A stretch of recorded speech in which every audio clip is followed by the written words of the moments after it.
விட்டு வாழ தொடலாமா? பாய் மேல பூ போட்டு படிப்போமா புது பாட்டு. ஆமாமா அதுதானே அழுக்காத விளையாட்டு.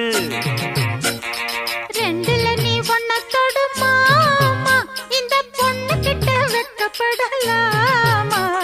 ஜல்லிக்கட்டு காலரடிதாமா, நீ தும்ப விட்டு வாழ தொடலாமா?